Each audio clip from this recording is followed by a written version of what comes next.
Hello everybody, this is Bhikkhuni Vimala.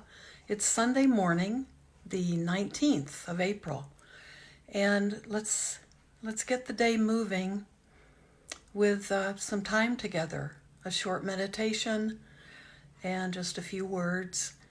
I would like to start adding some shorter, just smaller videos to send out during the week. And if you have questions or if you have any comments you'd like to make or things that you're experiencing yourself, please send me those and I can address them in the little short videos that I'll do. And we can do a Q&A, we can have a discussion. I might be able to refer you to a book or someone who would know more than I do, or it might just be a topic that you're interested in and you've discovered while you've been at home and you'd like a little bit more information. So try that. You can send me questions to my Facebook page or to Blue Lotus Temple, and I'll be sure I get those through the temple. So let's give that a try. And I'll let you know more about my little short videos. My brother suggested I do that because meditation isn't his practice, but he, as a great brother, he's been watching some of my videos, and he said maybe some short ones would be good because sometimes people only have maybe 5 minutes to watch something, but that might be something really good to add, and there might be some that might be helpful for some people. Or give people a chance to get involved in a dialogue. So that'll be coming up, but think about it, not while we're sitting, but think about it when you have things, just scratch them down on paper and send them to me through Facebook, okay? So it's beautiful here. It's cold in the Midwest, but the sun is shining and it's really gorgeous. So hopefully it's a good day for a walk. If I have lots of different areas where I can go where there aren't any people around me. And I can walk in circles if I need to. So I wanted to just mention, for me, yesterday I had a day, I didn't plan it at all, but it ended up being a day when I wasn't listening to the news and I wasn't really doing anything. I did some reading. And I just sat still. I wasn't thinking of it as sitting practice, but there was a lot of silence in my day. There's silence every day these days, but it was a more extended, just a day-long day of silence. And I woke up this morning feeling very refreshed, and I think it was more taking a break from the news and trying to listen to everyone's daily talk, and that gets way too involved in the whole political scene, and it tends to increase frustration. It can become anger real easily. So I just cut that out yesterday, and my mind felt better today. And I think it was a good lesson for me that I have to be careful. It's easy for me to listen too much to public radio and look at other things when I have time during the day, read articles. But I think that even though I think, well, that's public radio, maybe that's okay, I think it still causes anxiety in us and frustration.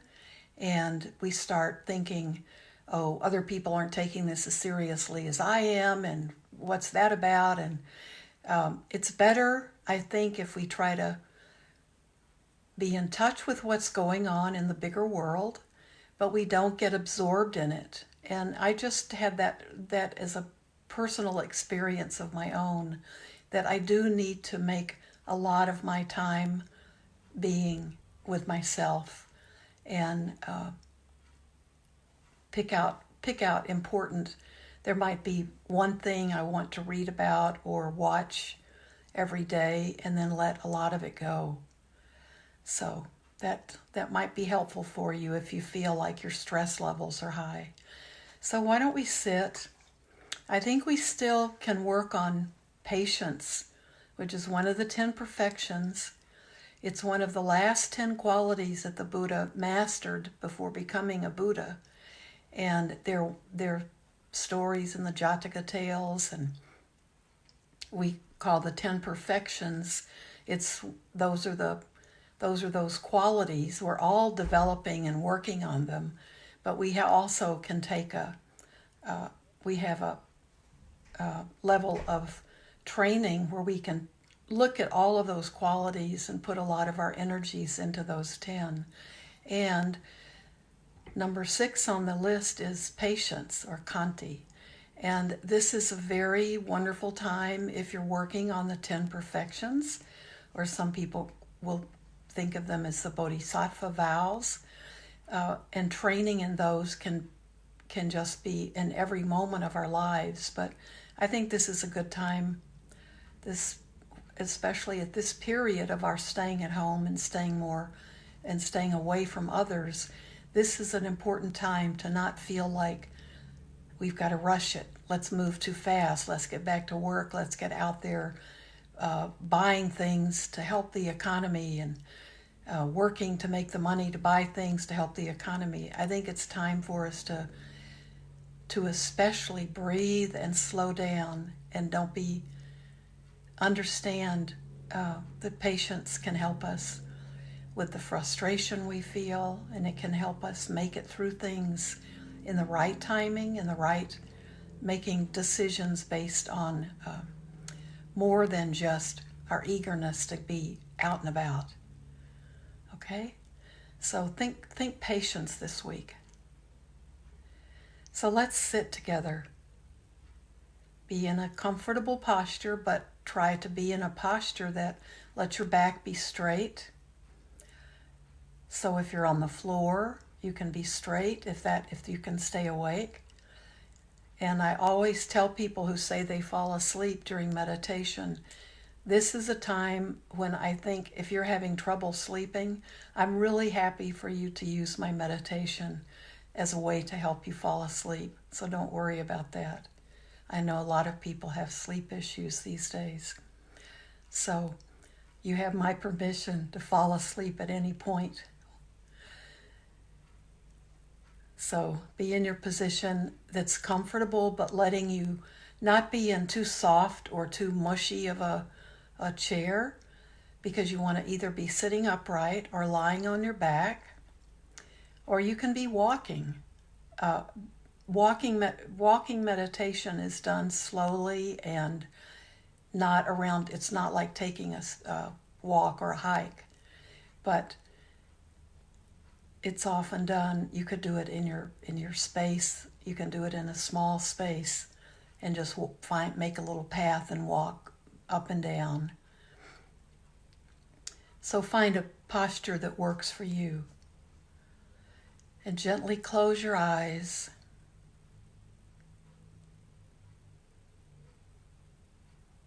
Now we want all of our focus to come into our body.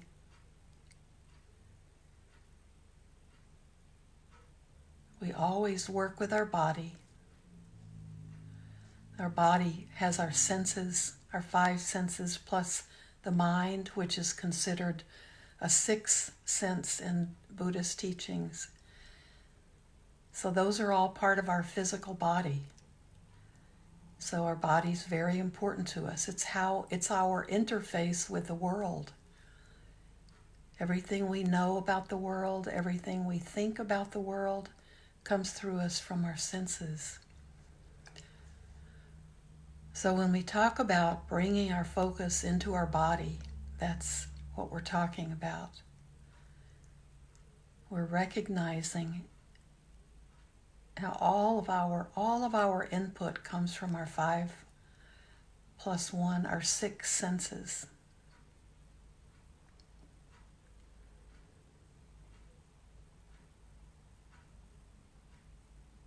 So as you breathe, just aligning your body, Just let all of your focus and your energy come and be in your body.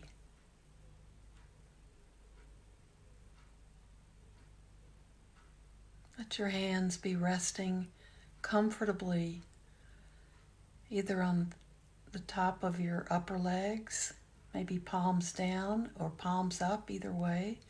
Or you can have your hands more in your lap with your right hand palm up and your left palm on top of that. However you put your hands, it's more to be comfortable and relaxed.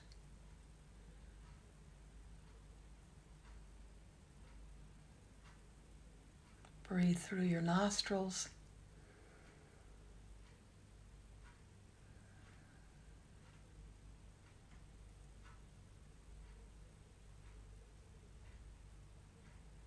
You can start with a few deep breaths in and out, if that helps you become more grounded, helps you come back and be in your body. It's a good way to begin.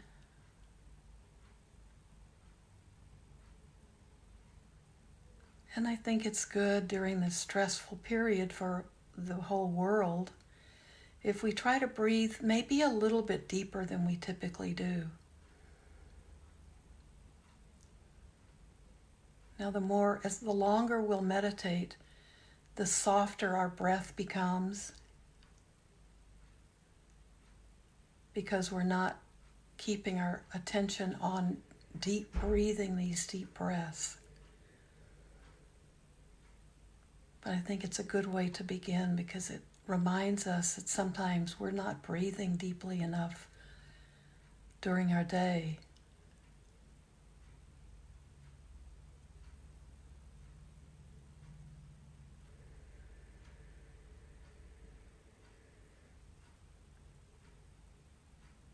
Breathing in deeply and calm and slowly is the way we calm ourselves. That's the way we calm a child.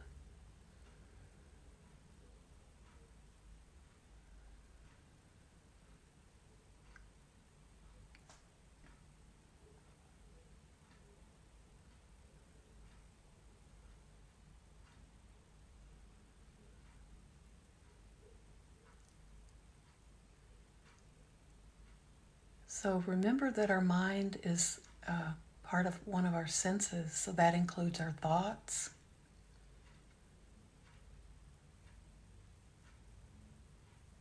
So when we practice, we close our eyes because that gives us less visual distraction. So it might be easier to just focus inwardly. But our mind, of course, is still working. Our sense of smell, of touch, sense of taste.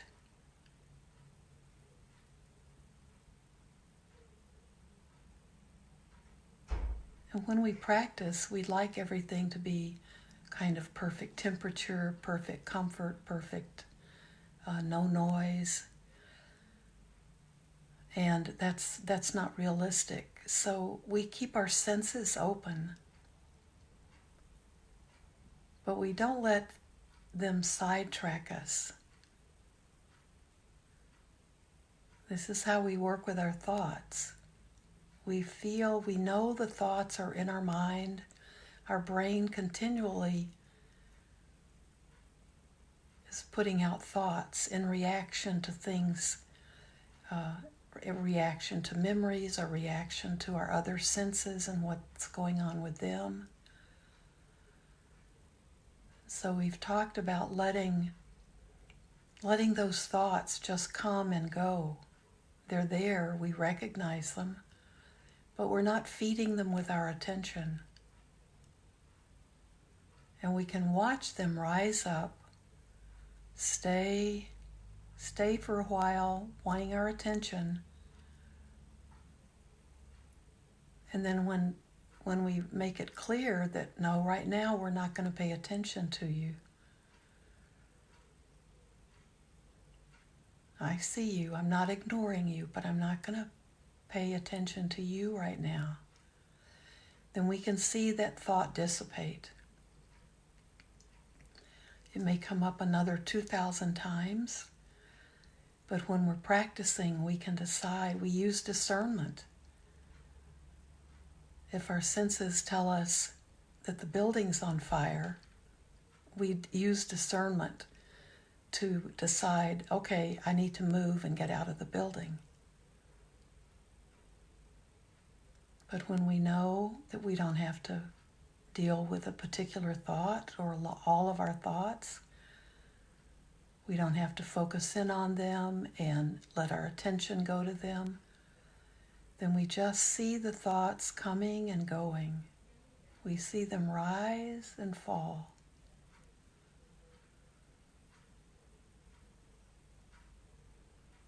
The same way we work with our breath. As we inhale, breath arises. As we exhale, breath leaves.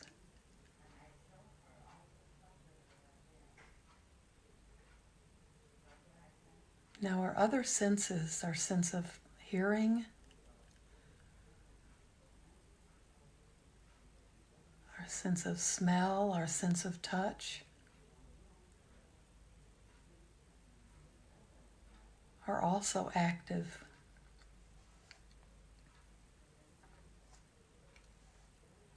So our sense of touch and contact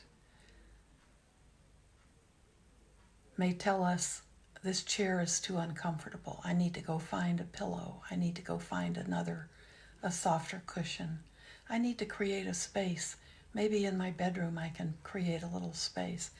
And maybe I can go online and see what happens. We start paying attention to one of our senses, and it can immediately escalate. So that's why we try to keep coming back to our breath. So if your chair feels too hard, it might be good just to wait a little bit. Let that thought pass.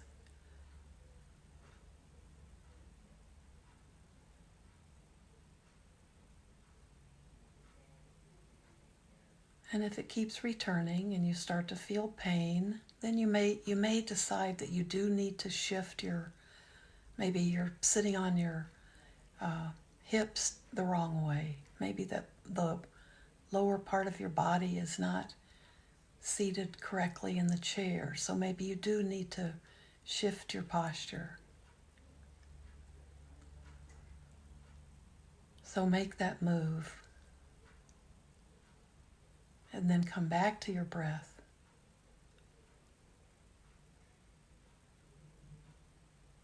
And our sense of touch is also telling us if the room is too hot or too cold.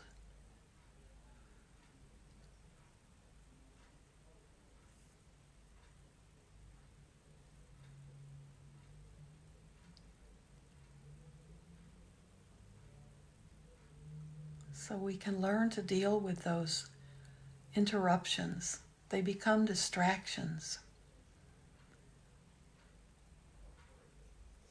And usually they're distractions that our senses are sending out because they're uncomfortable or they want you to pay attention. There's something that they're doing their job. They're bringing that sensory input into you. But when we're practicing for our daily life, for every step we take all day long. And we can learn which of our senses we're going to pay attention to, and what we want to take in, and how distracting we want them to be.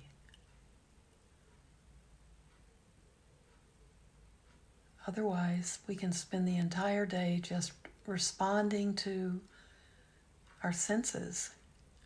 And we've probably all found with this period of separation from our normal day-to-day lives Though we can spend a lot of time doing that.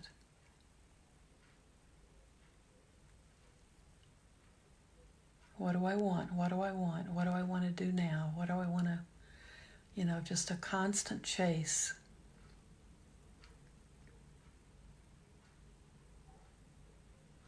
You might be able to see that more when we're in a different pace for our daily activities.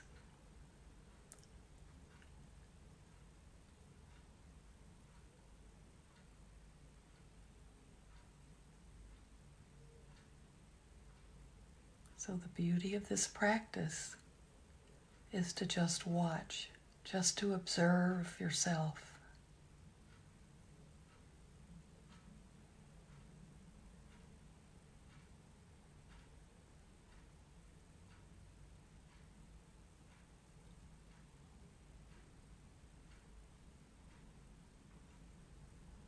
We keep our focus on our breath as a way to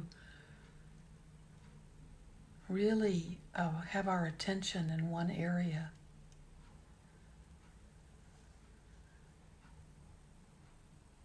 And that's on the body.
Your senses are picking up on everything going on around you.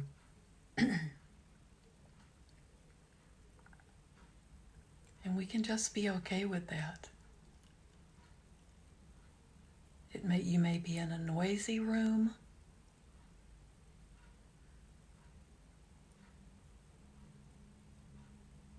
You may be in a quiet spot. And that shouldn't matter.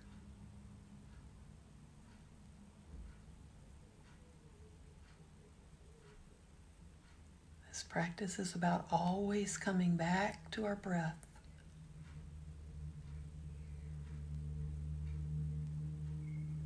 And we always have our breath, so we can always be aware of ourselves.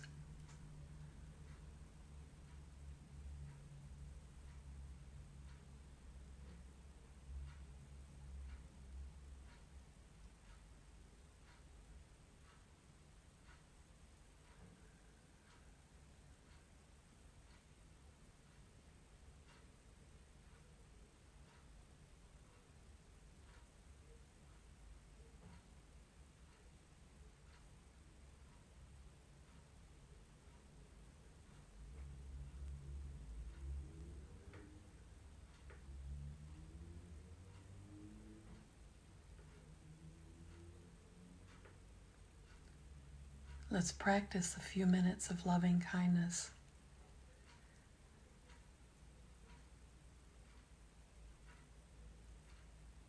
Just begin sending comforting wishes, good wishes to yourself. May I be well. May I feel safe.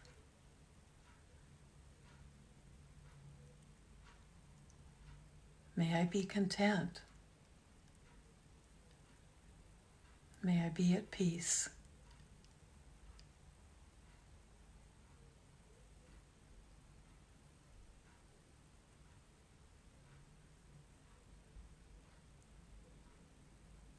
Send these same thoughts out now to your loved ones. I know many of you are worried about your loved ones.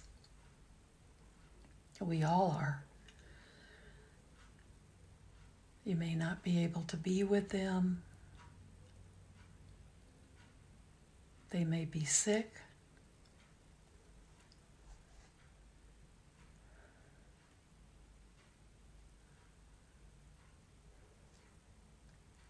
And now if you have sick loved ones or you're worried about the loved ones who you can't wrap your arms around and take care of them, this is when this breathing comes in more than ever, more than any other time. Come back to your breath. And don't let the worry, don't let the fear overcome you.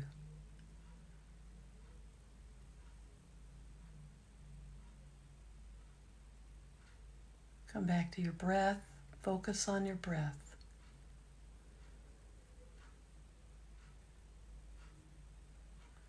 And as you focus on your clear ability to breathe in and out,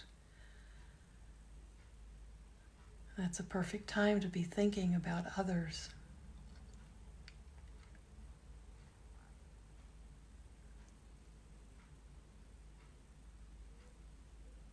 This is a disease that is in our lungs. So our breath is everything. So let your breathing, when you meditate, also be sending out to others, your family members and others, even beyond our close friends, even beyond our acquaintances. Send out this ability to breathe. Send out thoughts of, may you be well again.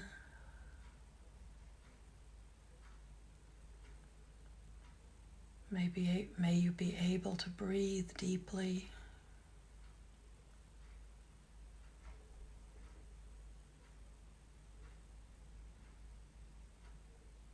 May you feel safe.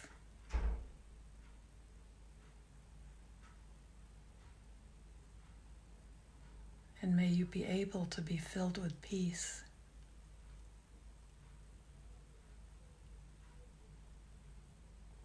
Send this out to all of your loved ones, the ones you're closest to.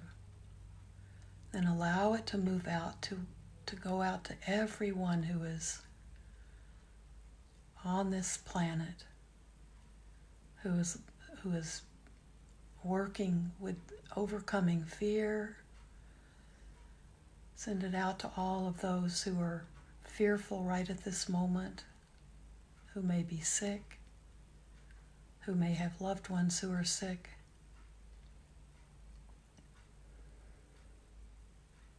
Let each breath go out to them.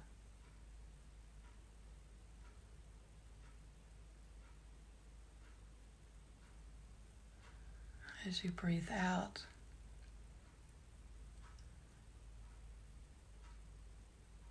breathe out goodwill and friendliness.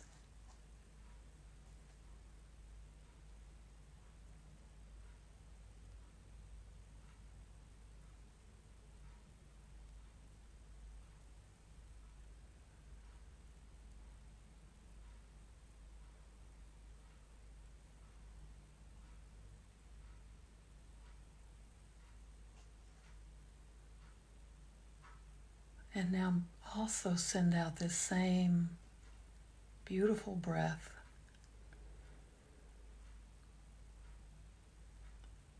to all beings, human and non-human. May there be enough food, and may there be shelter and enough water for people all over this world, and for animals, for all creatures. May there be enough for them to live on. May there be people taking care of all of these creatures.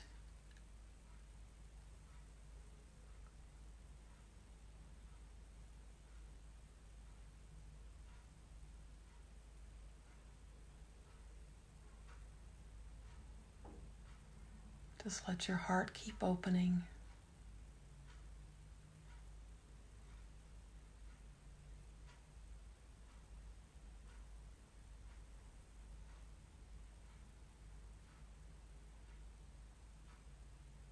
And may all the world and all the world leaders have patience, have patience, have patience.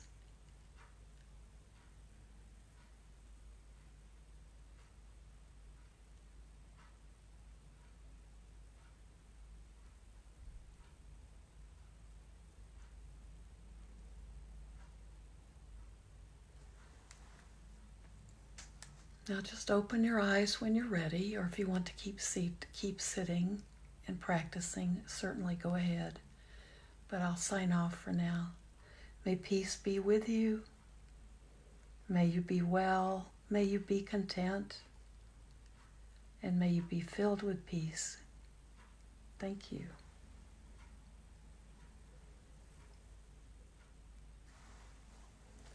So I'll see you again on Tuesday. Thanks a lot, everybody. Bye-bye. Have a beautiful day.